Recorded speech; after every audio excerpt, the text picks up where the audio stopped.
है ना, यकीन करो।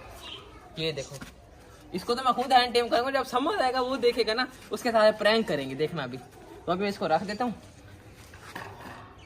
और हाँ दोस्तों, जो हमारा ये छोटा केज है ना, इसको हम अभी बाहर निकाल दूंगा। और उसके बाद मैं क्या करूंगा, जो हम ये न्यू केज ले आए ना, जिसके अंदर पैरट्स हैं, इसको हम अंदर सुपर केज के अंदर लटका देंगे। मैंने बोला था आपके समझ के साथ मैं प्रैंक करूंगा, तो अब इसको ना जल्दी से वो आने वाला है, छुपा देते हैं। ओए होए होए होए,